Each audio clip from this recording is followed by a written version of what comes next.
Welcome back. Up to step 5. We're almost there, guys. We're almost there. And once again, thanks so much for sharing your time and in the privacy and comfort of your own home. Step 5 is all about looking at the human patterns of change. So my first question now is, how many of you actually like change? How many of you actually like change and manage change well? So some of the key points that we're going to look at today are responsibility and accountability. And if I can just jump on my little soapbox here just for a minute, what I'm seeing and feeling in our current profession is a growing lack of responsibility and accountability. That's one of the first things that really needs to change. It's unspeakable of what some of the stuff that's happening out there today. And I really believe we need greater leaders to take greater responsibility and accountability. Absolutely. This is where we need to start. Then we're going to look at 7 strategies for managing change, not only in the workplace, but in your life. So taking greater control of your life and greater control of your workplace when it comes to managing stuff around change. Then I'm going to, I kind of feel like this is a gift, but look at 4 decision-making tools. Because think about it, any significant change that is happening in your life, in your workplace, in your relationships, there has to be a certain amount of decisions that need to make. And sometimes it's really hard, or we get stuck around making certain decisions. There's a great saying out there that if you're feeling tired and if you have no energy, one of my great mentors called Dr. John Demartini talks about the only reason we're tired or are feeling fatigued is because at some level we're resisting making a decision that needs to be made. So I'm putting that right out there to you now. Are you resisting or avoiding making decisions that you really know that you need to make at some level? And once again, some people do change really well. I get really excited by change. For others, we get a little bit scared or nervous. But hopefully, looking at these 7 strategies and then looking at some decision-making tools, I'm really hoping that once again I can empower you, build your own internal resilience and internal coping mechanisms to help prepare you to manage all of the change that's going to occur. And change is one of those things that has to occur. We cannot not change. You sitting there now in your seat in the privacy and comfort of your own home cannot be not changed or affected by all of this content that you're receiving. So we're up to step 5. So sit back, relax, have your note paper ready to go, and enjoy. And I look forward to seeing you at the end of this. Take care. Step 5, the human patterns of change. Welcome back, guys, and thank you once again for giving me your time. And I'm really excited about this particular step, step 5, and examining change. Change, it's a really, really interesting topic and subject to examine. I don't know where you're currently working, what you're currently doing, but here in Queensland, in Brisbane, there's significant change happening within healthcare. There's been a change of government, and as a result, there's been some significant change within the hospital system, but also within management. And classically, humans, we don't like change. For some of us, it's really, really scary, and for others, we're really excited by it. I'm one of those who most of the time I'm really excited by it, but sometimes it's a little bit scary. But what I want to do today is really look at some strategies that you can begin to once again take home and apply, but not only to your workplace, but to your own life, to your actual everything, every other parts of your life, to your relationships, to your family life, to your social life, to your school life, etc., etc. So, once again, please sit back and relax and enjoy. You will need a pen and paper again for this step because once again it's about getting stuff down on paper, getting it out of your head and getting it down on paper and capturing some of the answers, but creating that greater awareness. So, let's get into it. I firstly just want to look at 2 concepts. They are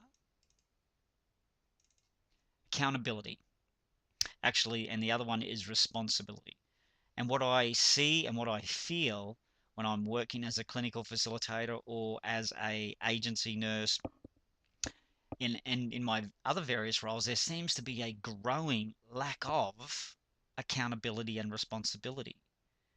And to me, this is a concern. This is one area that we really need to take greater control of. We need to take greater accountability and responsibility for our actions and for our non-actions.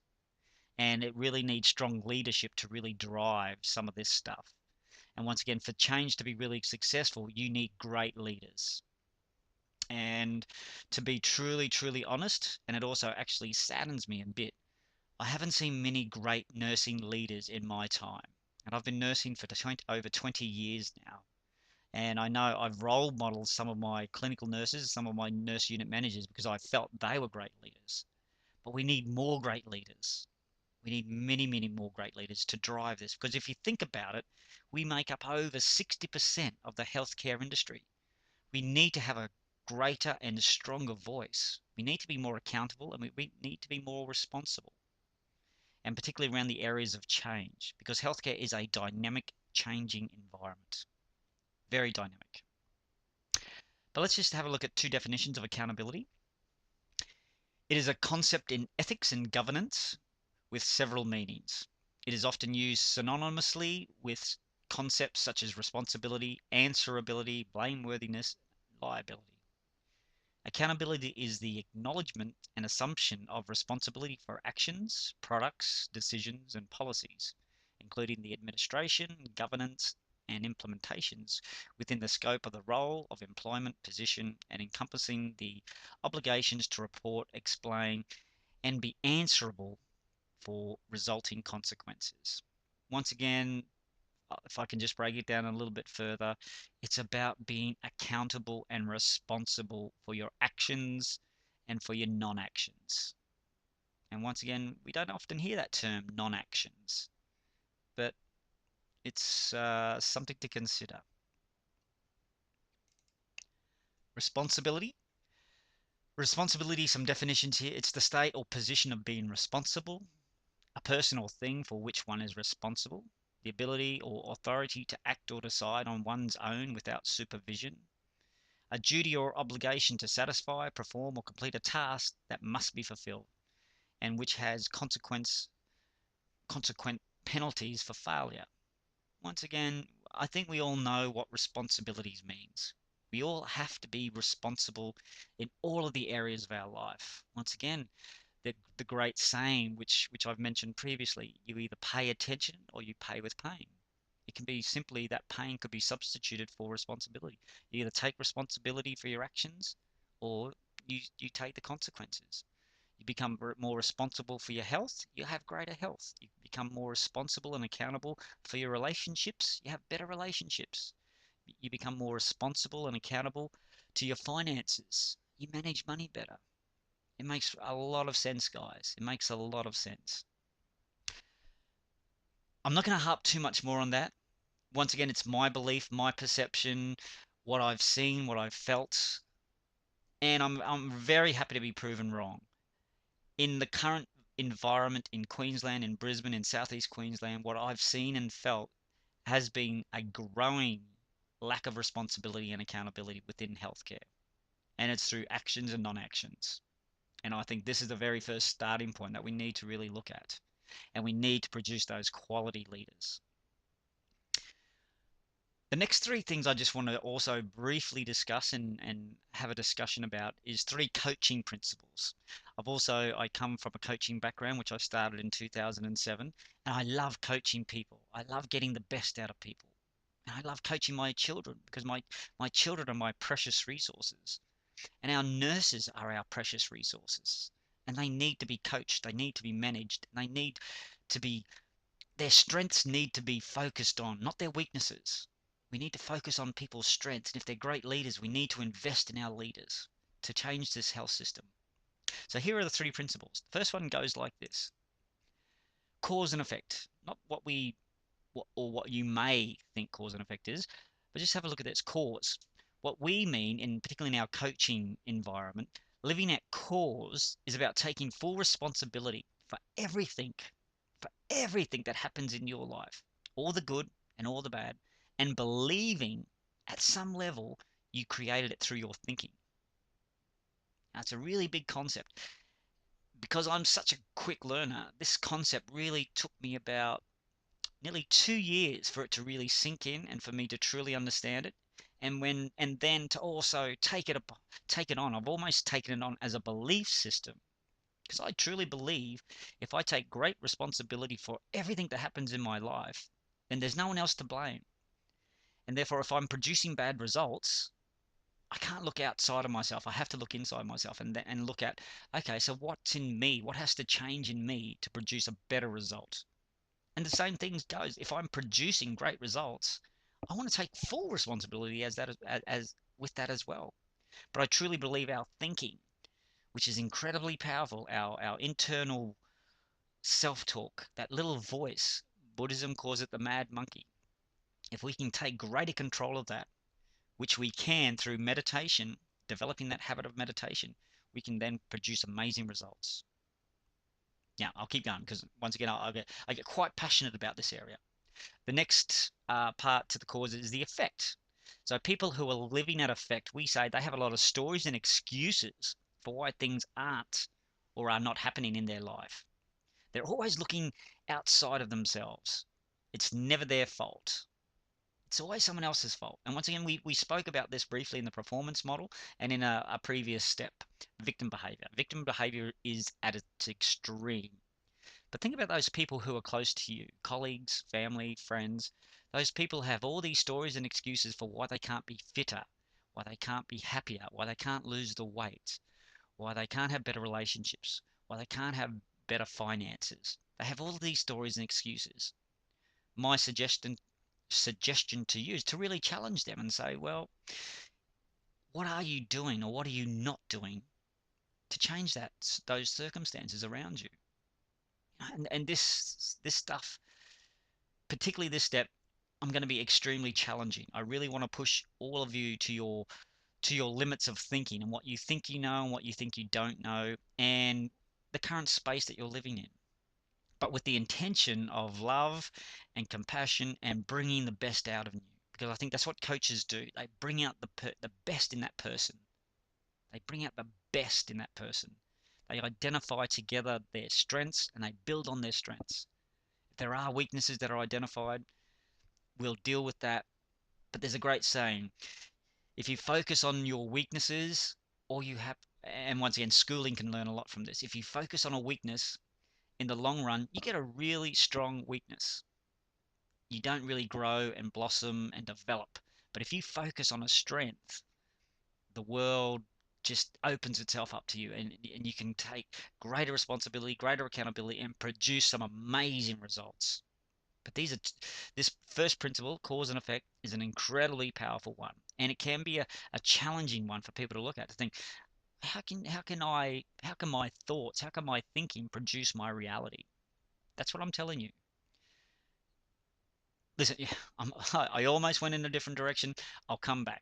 We can talk about this if you come to the live training because we really jump into this via this type of technology. It's very um, limiting to be able to have an educated conversation around this particular principle. But please believe me, once you understand and take this on, it's an incredibly powerful principle. I've said enough. I'll move on. So, next principle, failure and feedback. This is beautiful, and I use this a lot with students. There's no such thing as failure. There's only feedback. Failure has such a negative word to it, and we know it's damaging to our children. Particularly, there's a little bit of talk now about the NAPLAN tests, and if our children fail, they can take that on as a belief system. And remember, we've got those 5 universal belief systems that are incredibly disempowering, that I'm not good enough, not worthy, not lovable, don't belong. It's awful stuff. So we have to, if we're more careful with our language and see if we're struggling in an area, we're not failing. It's just some feedback. And particularly, as I said, I use this principle with my students all the time. I recently had a girl didn't achieve a pass mark in a recent essay. She said, I feel like a real failure. I said, you're not a failure. It doesn't mean you're a failure. I'm giving you some feedback. This is feedback to help you write a better essay. It's only feedback. And if we can begin to take this on as a principle, that there's no such thing as failure. It's just a learning. Here's some feedback, And once again, if you can take greater responsibility and accountability to look at that, take that feedback and use it positively and productively, you'll produce far better outcomes. But it's a beautiful, beautiful message, I believe, to our student nurses to say, hey, there's no such thing as failure. There's only feedback. And I'd love to give you some feedback. Quite often in the live trainings, I have a little pause here and I bring up the concept of a sandwich feedback. You may or may not be familiar with this principle, but a sandwich feedback is this is what you've done really well. This is what I'd like to focus on. And overall, you're doing this great. So we're softening the feedback also through that mechanism. It's called a sandwich. So we give good info, we give the feedback, if you want to look at it, the negative or the feedback that needs to be addressed, that's quite significant. And overall, this is what you're doing really well. Once again, it's a really effective form of communication, but also incredibly powerful when you're sitting with someone who thinks they failed. But if you can say, this is what you've done really well, I'm really happy with, I'd like to focus on this. And overall, this is really working well. And once again, you should be able to pick up my tonality and how I'm phrasing words and putting particular emphasis. I'm kind of playing down the focus, but really that's what I really want to focus on. But we're also building their self-esteem and confidence through that process. Last principle, and once again, I use this once again quite often with one-to-one, and quite often this is beautiful to use with people who've got stuff around their parents. And we've all got stuff around our parents. And it's about resources. And if you can think, everyone is doing the best they can with the resources they have. I think that's a really beautiful way of also building confidence and self-esteem. Instead of pushing our values and beliefs onto others, particularly our colleagues, which can cause that source of conflict and stress, if we can step back and think, okay, they are doing the best they can with the resources they have. They obviously need more resources. How can I help? And once again, it's through giving feedback, and particularly sandwich feedback. What you're doing well, what I'd like to focus on, and overall, what you're doing really well. But once again, these three principles for me, there's many coaching principles out there. These three, I think, are incredibly powerful, incredibly useful. They make perfect sense to me. And when I sit down in a one-to-one coaching environment, I'm constantly using these principles. I'm challenging them to say, well, what actions are you doing? What are the non-actions that you're also doing? And once again, it's not about failing, but here's some feedback. And let's look at your resources, understanding that everyone is doing the best they can with the resources they have. But that's in a roundabout way, they're the three principles which I think are also very relevant to change. And once again, this is what step 5 is all about, looking at change. I've probably ranted and raved enough about my 3 favorite coaching principles. So now let's get into some strategies. How can we practically take greater control of change? So 1, it's not stressful. 2, it becomes more exciting. And 3, we've got some really practical things we can begin to do straight away. And once again, this is where you'll need your pen and paper, because after each strategy, we're going to go through each strategy one by one. After each strategy, I'm going to ask you, how can you apply this strategy to your life, to your workplace, to your relationship, to your health, to your finances, whatever it is, and whatever truly is important to you at this particular time. So, pen and paper ready. Are we ready? You might also already be a bit buzzing with these 3 principles, which is cool, which is very cool, because once again, I want to open up your mind and give you some of this amazing information and technology that we've got available to us. And once again, this isn't my stuff. This is all very readily accessible. This is the stuff that's worked for me, and it's worked with many of my clients that I do on a one-to-one. And the feedback that I'm getting through the live training also suggests I'm doing something right. So once again, guys, please have a great play with this. But let's get into it. Once again, we're going to jump into 7 particular strategies. And the first strategy is habit 1, be proactive. Not reactive, be proactive. What do you think I mean by that? Be proactive. Instead of reacting, and quite often when we're reacting, our emotions take over. And quite often that can lead us down a path of pain or misery or suffering or regrets. So instead of being reactive, we want to be proactive. But let's just look at this in a little bit more detail. True, lasting change starts with taking full responsibility for yourself. You have the capacity to respond to change and to choose not to blame things on your upbringing, your genetics, or your environment for your actions. Once again, if I just broke it down a little bit more, it's about taking great responsibility, better responsibility and accountability for yourself, and not blaming anyone else. It kind of looks a little bit similar to coaching principle number one, cause and effect. Once again, the effect is where people look outside of themselves, do not take responsibility for themselves or their actions or their non-actions, and are very much blaming. We blame our parents, we blame our schooling, we blame our upbringing, we blame all those experiences. They're all learning opportunities in my eyes now. I used to absolutely have some of these thoughts and beliefs that I am the way I am because of this, and we are, but we're more than that as well. But as soon as we can stop blaming or stop focusing on those external sources and begin to turn that spotlight inward and look at ourselves and say, okay, how can I be more proactive? So this is where the pen and paper comes in now, guys. I'm hoping this makes a little bit more sense. Habit one, being proactive. But now for you guys to feel free to pause at any time. But where do you need to be more proactive in your life? As I said, is it in your relationship? Is it in finances, managing money? Warren Buffett, the one of the richest men in the world, says, until you learn to manage your emotions, you'll never manage money. He's absolutely right. I almost went down another sidetrack. Sometimes I do get sidetracked. I apologize. That wasn't that little pause. Coming back to now, money's a really interesting one because there's always emotion around money. And one of the series which I'm in the process of developing is around more emotional intelligence. And that's a beautiful saying from Warren Buffett, but it's absolutely true. But it goes with anything. Until you can learn to take greater control and responsibility for your emotions and manage your emotions, you can then once again produce very different results. But nevertheless, it's about being proactive. So where do you need to be more proactive? As I said, is it in your relationship? Is it with your children?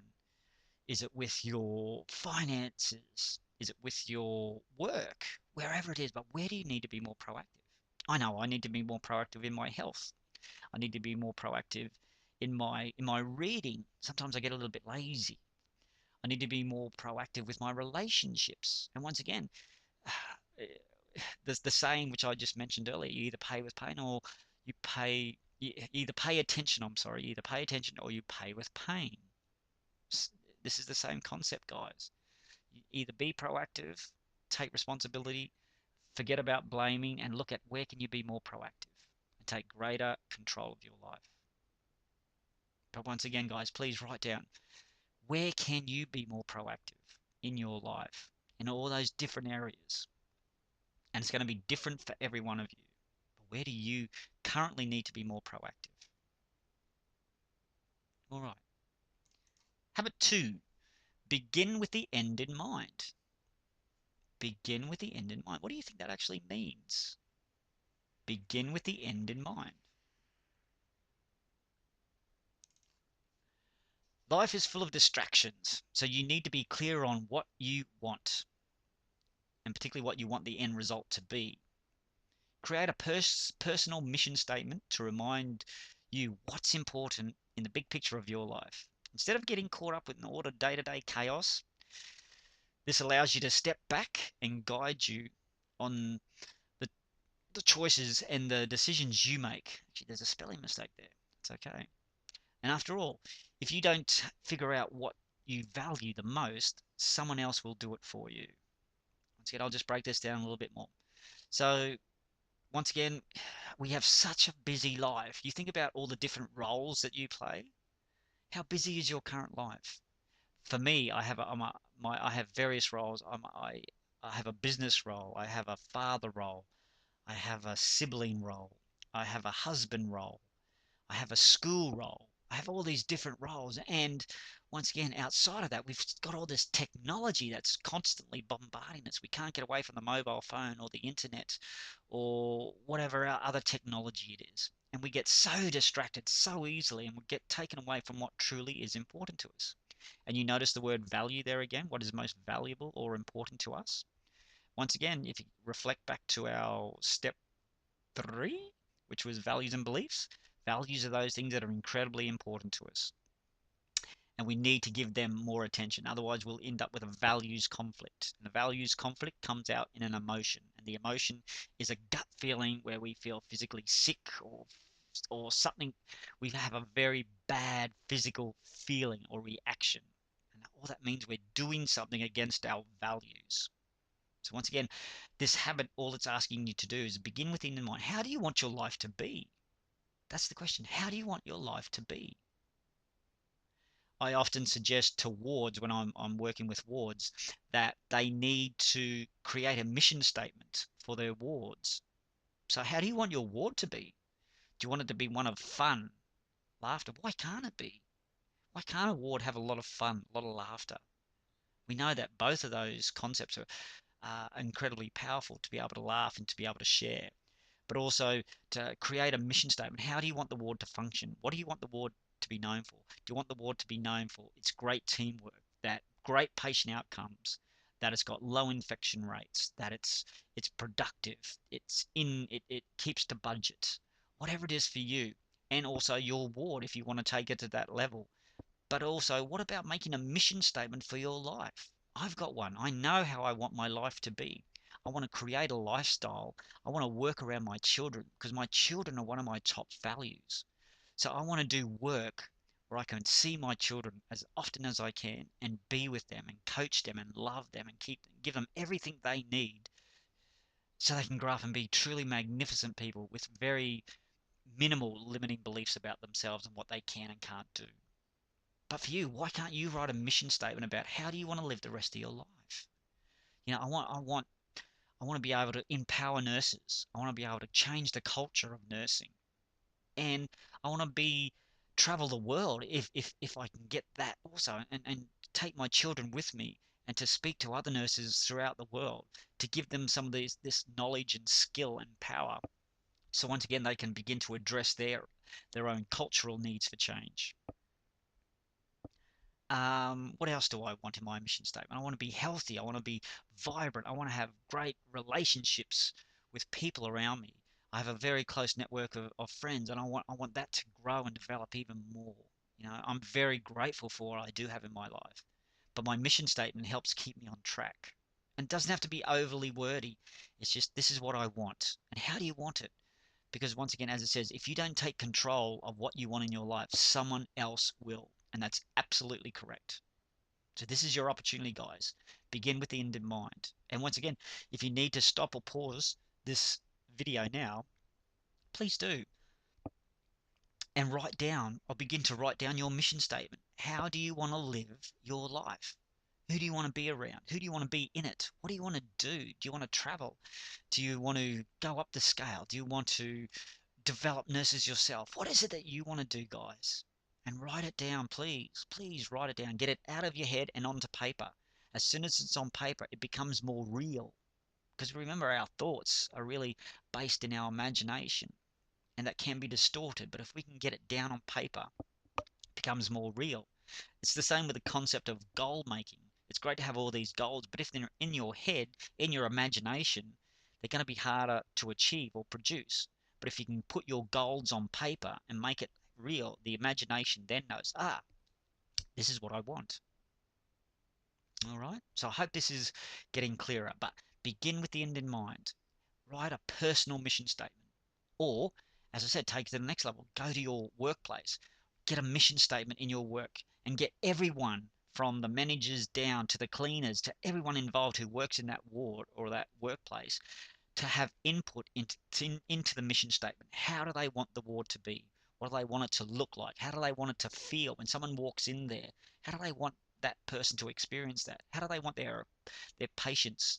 What experience do they want their patients to have?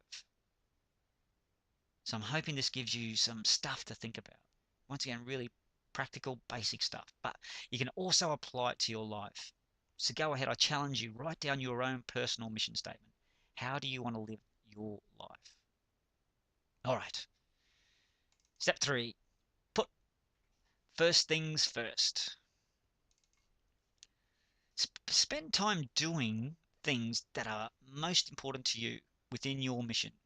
Set goals to keep you focused on doing what matters most to you. Therefore, just identify key roles for the week. Could be a father role, sibling role, friend role, employee role, student role, etc. As I mentioned just a few moments ago, we all have many, many roles in our life. So identify those roles. Identify the key tasks. That's going to help you once again take greater control of your day and managing your day. And guys, might I suggest, if you want a daily planner that's quite powerful and quite easy to follow, please email me and I can just send it out to you. Once again, planning, I never used to be a great planner until once again I've stepped into this self-development role and professional development role, and they're incredibly powerful. They keep you on track, they keep you focused. Remember, what you focus on is what you get. If we don't have a list of things to do, and once again, if you don't have your daily planner on your desk at work when you're looking after patients, do things get done or not done? I'm going to mind read or make a big assumption that sometimes things get missed or not done. And I drill this into my student nurses when I'm facilitating. I said, where's your daily planner? Show me your daily planner. How do you know what you've done? How do you know what needs to be done? But it's also a record sheet. You can write down what you have done, or after the doctor's done their rounds, what needs to happen or to change, etc., etc. But once again, it's about putting things that are really important to you first. And it's going to help keep you focused. So just like our daily planner we have at work, I would highly suggest and challenge you to have a daily planner at home. And once again, please email me if you're really interested, and I can send you our daily planner. Once again, it's very simple to follow, and it's going to help you prioritize what actually needs to be done and what doesn't need to be done. I sometimes get distracted with things that don't need to be done because I'm procrastinating making those other decisions. I wonder if any of you sometimes do that as well. Once again, it's just our imagination, our minds, our unconscious, just having a little game with us. But nevertheless, it's about putting first things first, putting those things that are really valuable to you, your values, putting them first and writing them down so they're highly visible, so you can follow them to the T. And if you don't follow them, it's still a guidepost to say, okay, I didn't do that. Can I delegate, allocate, or can I do that tomorrow?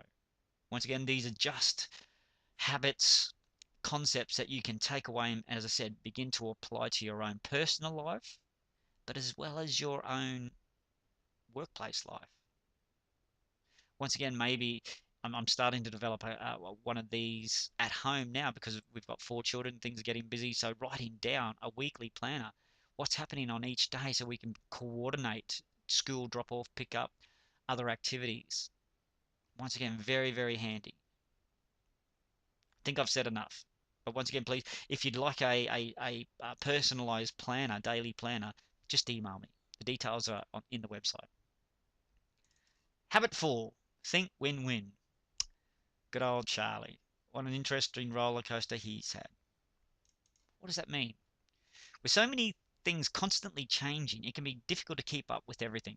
So, the first step is to build mutual beneficial relationships by using win-win agreements or no deal. I'll just stop there.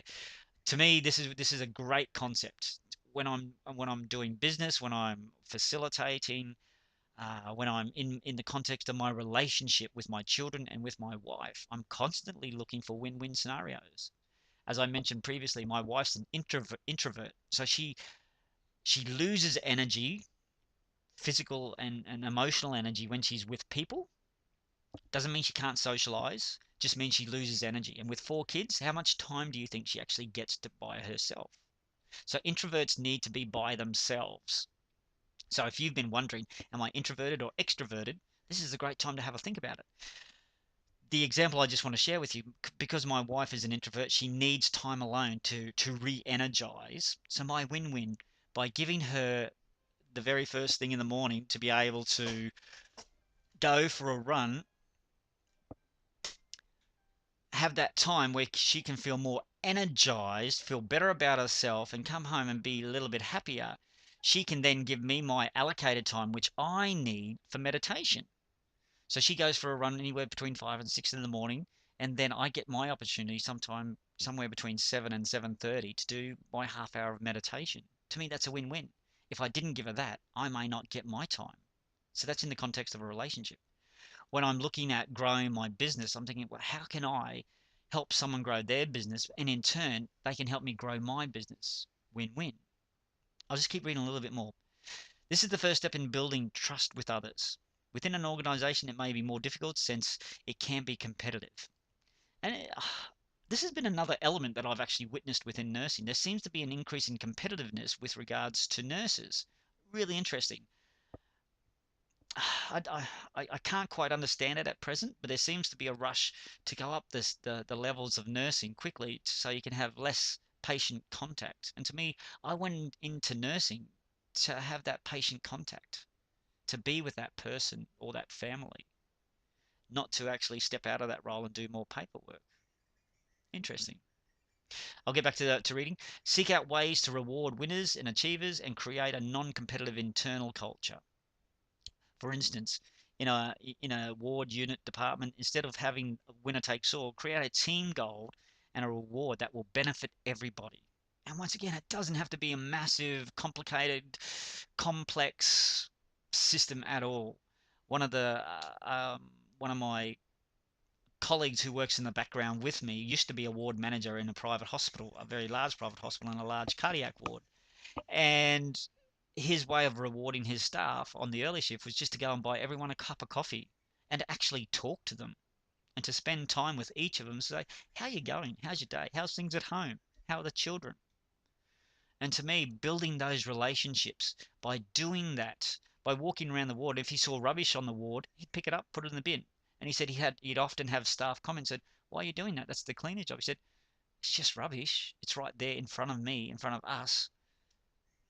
Really common sense, practical, easy things to do.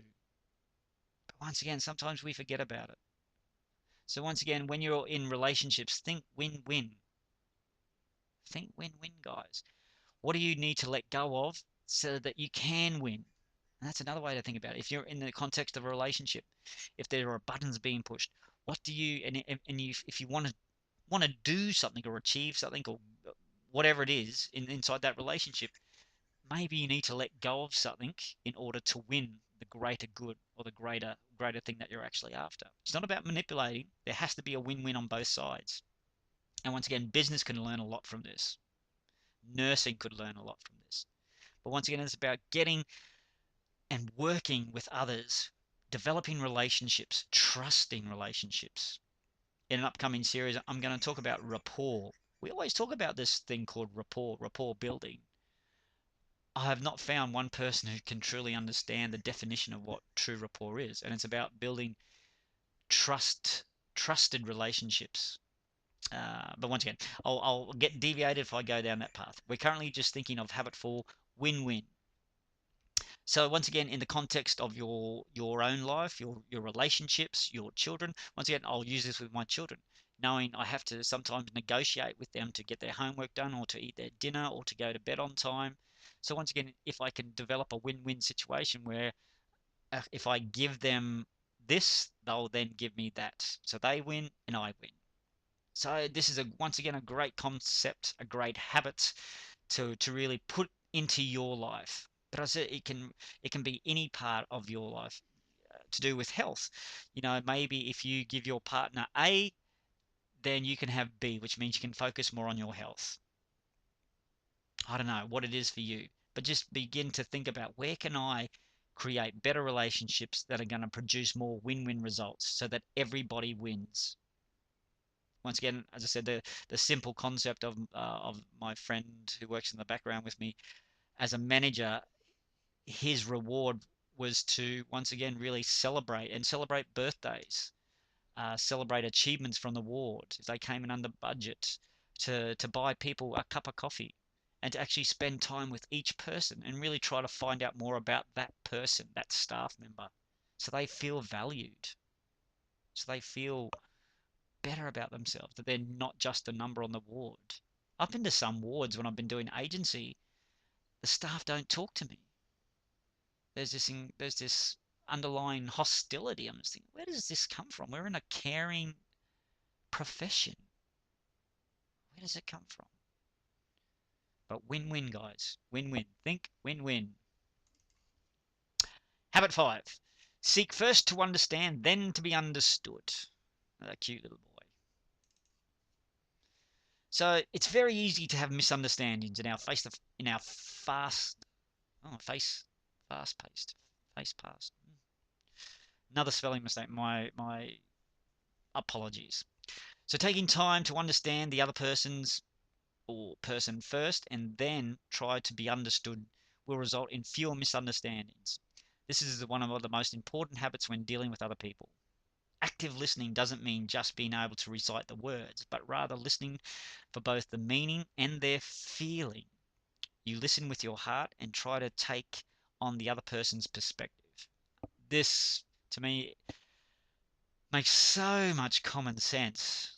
And once again, what I'm exposed to and what I see and feel on many wards I go to, this just doesn't happen.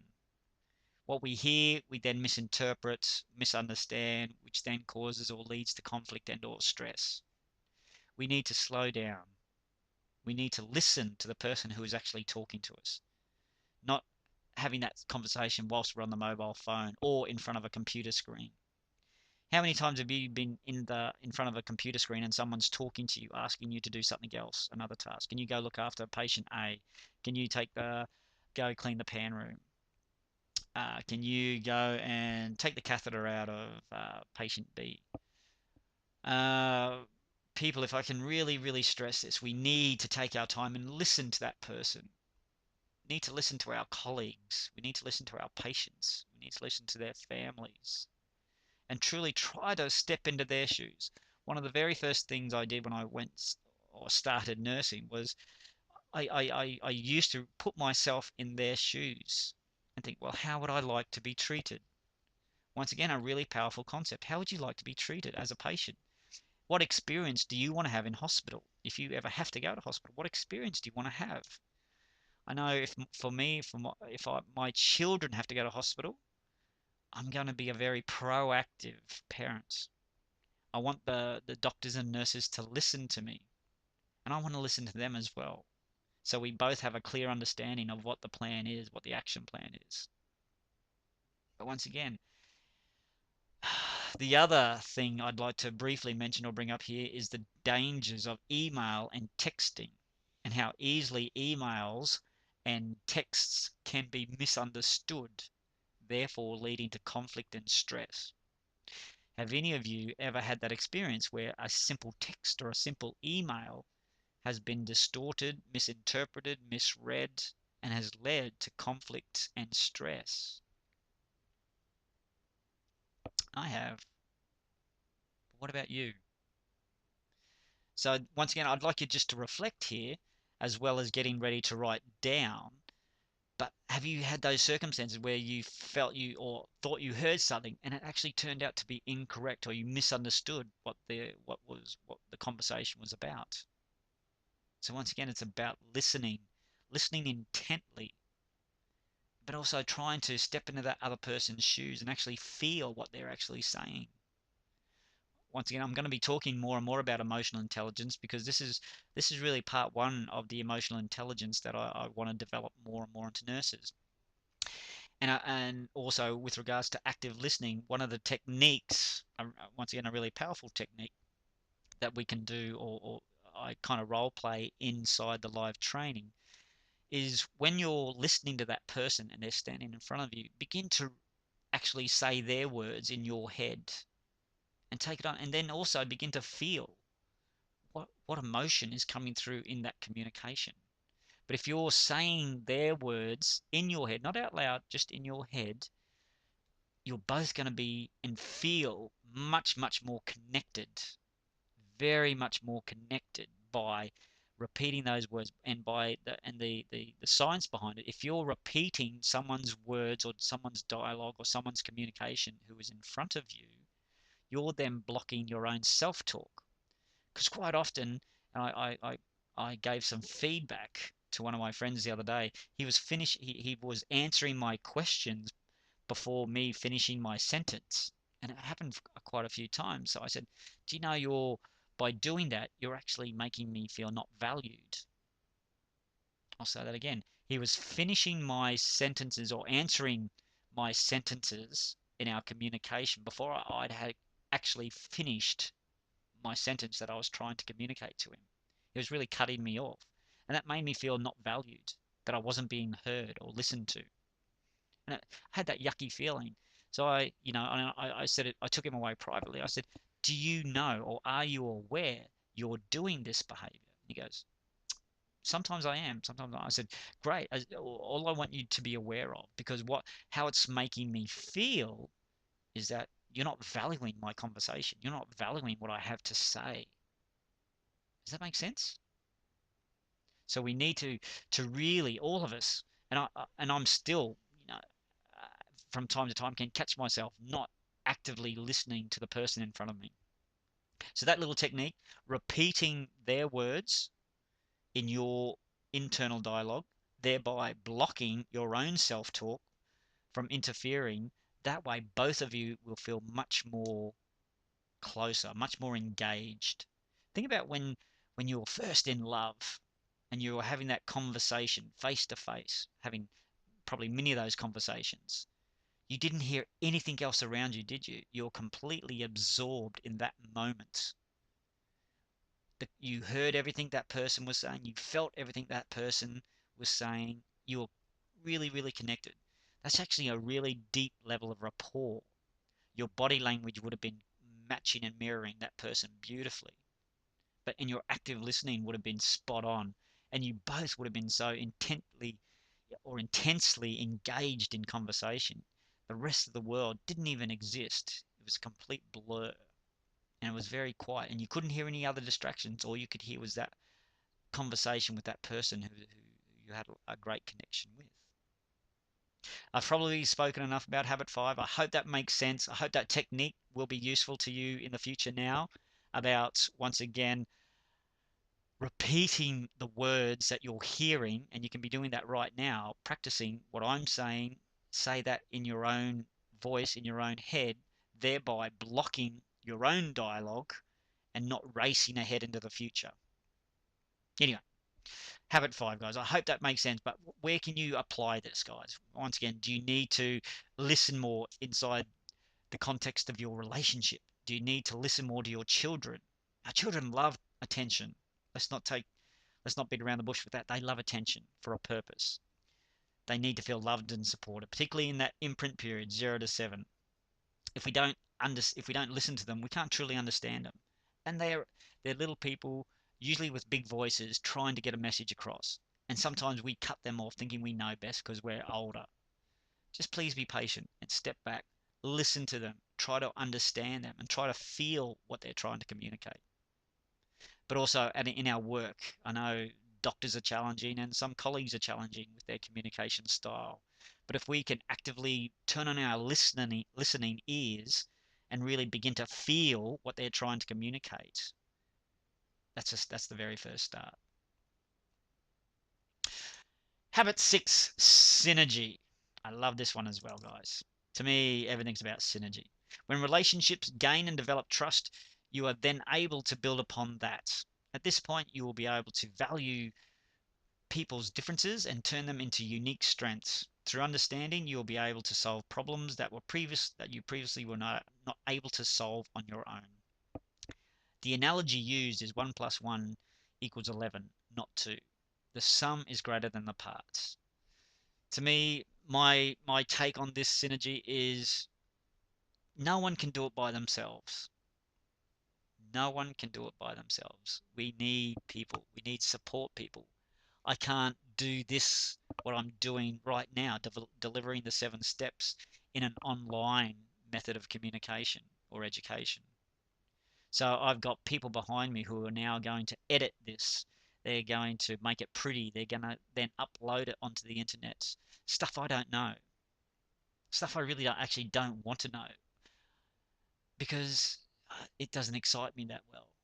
I want to be able to delegate that stuff to other people, but I want to develop relationships where we can all work together, develop those win-win relationships. So I'm now working with a marketing person who's going to put all of this stuff together, make it even prettier and fancier, but even more deliverable through the current system that we're trying to do, which is through a webinar slash video format. But once again, thinking about nursing and thinking about healthcare, we can't do it by ourselves. We need the doctors. The doctors need nurses. The health system couldn't function without us. Think about that. If there were no nurses, if we decided to stand up and take greater control of healthcare, imagine that. Imagine the difference we could create. But if we were to take, if all nurses stopped work for 1 or 2 days, what power would that have? We need the cleaners in the wards. We need the administration people. We need the receptionists. Can you imagine answering those phones whilst trying to carry out all the day-to-day tasks which you're expected to do? So no one does anything by themselves. And the wealthy are always studied for a reason, because they have a very unique set of values and belief systems. So you can look at any biography of the wealthy, Richard Branson, Donald Trump, Warren Buffett, Oprah. None of them have got to where they are by themselves. They've always relied on relationships that are built on trust, that can help develop win-win scenarios so that the greater good is achieved, if that for a better word. But no one does it by themselves. No one does it by themselves. We need synergy. We need like-minded people. For me, I'm constantly on the lookout for like-minded people who want to help me grow my business. But my business is about empowering nurses.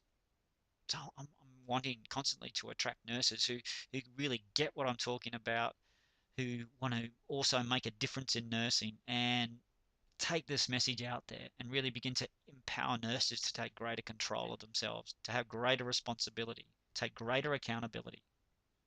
All the stuff we've been talking about. So that's synergy. We're nearly there, guys. Habit 7, sharpen your sword. And you may become more and more aware that I do have a likeness for Homer Simpson. I think he's such a great character. And he has a lot of attributes that we shy away from, but we all have them. Habit 7, sharpen your sword. This habit simply means to take the time to renew and refresh your life. Just your life. We have 4 life dimensions that need and require attention.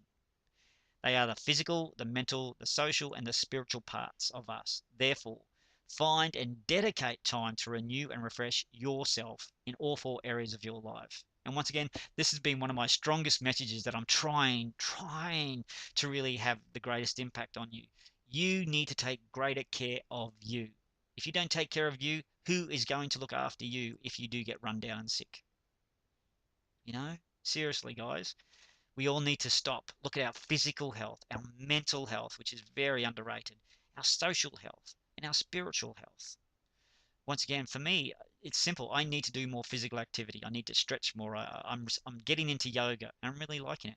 But I also need to develop my mental and look after my mental aspects. And once again, that's about stress management.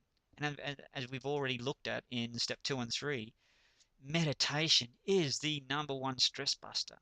It's got nothing to do with religion. It's about keeping that little voice quiet and then teaching that little voice to really talk nicely to you, that you are good enough. You are beautiful the way you are. You're beautiful the way you're not. Once again, I tell my children every night, they're perfect the way they are. They're perfect the way they're not. Nothing has to change. So please, guys, take the time to look after you. The social. Humans are social beings. We need social interaction. You know, even if we're introverts, we still rely on others. We still have this social capacity that needs to be filled, social need. And our spiritual part, once again, not about religion, just being aware that we're part of a greater picture. And I think, you know, we've lost our way a bit. We're forgetting the planet, the global planet. We have significant influence on it, you know, by killing sharks that kill us. That's not the solution. By, I'm not too sure about the whole carbon thing, but if we are, if it is damaging our environment, we need to look at what are we doing. That we need to look after the barrier reef. We need to look after nature. thereby nature will look after us. So once again, just understanding that we are a part of a greater picture. But if the message you can take away here, please look after yourself and look after, as I said, what are you doing? What are you currently doing for your physical health? What are you currently doing for your mental health? What are you currently doing for your social and spiritual health? Just something to think about, guys. Where can you begin to schedule this into your time, to really dedicate time, a couple of minutes a day? And as I said, meditation, 10 to 15 minutes a day for meditation. If you can't find 10 to 15 minutes of quiet time, you really need to think, what's going on in my life? What's going on in your life? If you are unable to find that 5 or 10 precious moments just to have to yourself, to keep your mind quiet, to reflect over the day. I don't know, guys. I don't know. So that's habit 7. What we just looked at, once again, as I said, this isn't my work. This is by a very famous man who wrote the very famous book, The 7 Habits of Highly Effective People. But once again, if you look at them, they're not complicated, complex work or understandings, are they? They're very practical, very practical. And just this sentence really encapsulates it. So this is an overview of the Covey 7 habits. It's character-based approach to change. It guides you through 3 steps of maturity. The 7 habits take in mind that you need to build solid personal skills and build on interpersonal skills. The underlying premise is that life is a journey, not a destination. And I think that's if we finish on that, that'd be fantastic. But yeah, life, it's all about the journey. It's not about the destination. And the more older I get and the more wiser I get and the more I keep doing this work, it's very much about the destination. Because every time I reach the destination, there's another journey that I need to take or explore, or sometimes forced to. It's really interesting. But once again, guys, please feel free to go get this book. It's been around for decades. But as I said, the concepts that we've looked at, the 7 concepts, the 7 habits, they're really simple, but they're relevant to our workplace and they're relevant to your own personal life. So have a read. Welcome back. So now's the coaching corner time. So first question, once again, pen and paper. What does change mean to you? What does change mean to you? Next question. How does change make you feel? Really important. How does change make you feel? And then, how do you currently manage change? Stuff that's happening in your life that's forcing you to change sometimes, or you want to deliberately make some change in your life. How do you currently manage that? How does it affect you? How does it affect your family, your friends, your colleagues? Queensland Health is going through some dramatic change, and it's going to lead us into our next step deliberately. But all of this change puts us into a certain state. And once again, once I'm talking about state, I'm talking about emotional state. As I mentioned in the beginning, some people love change. I get excited by change. But for some of us, it can be a little bit a scary or worrying time. So it's really important, once again, to get stuff out of your head onto paper so you can become more consciously aware of it. Then you can make greater decisions, and then you can implement some of these strategies. Okay? So once again, look at some of those questions, get your answers down on paper, and then once again, what are your key learnings? What have you learnt from step 5 about change? What have you learned about responsibility and accountability? I've also thrown in some principles, which is mentioned through the PowerPoint. But what have you learned about yourself through this particular step? It's really important, guys, that we get all this down. What have you learned? What's been one of those light bulb moments? What have you learned? And get it down on paper. So once again, thanks so much for giving me your time. I'm loving sharing all this information with you, and I look forward to seeing you in step 6. And as I said deliberately, what we're going to discuss in step 6 is significantly important to understanding change. Take care. See you very soon.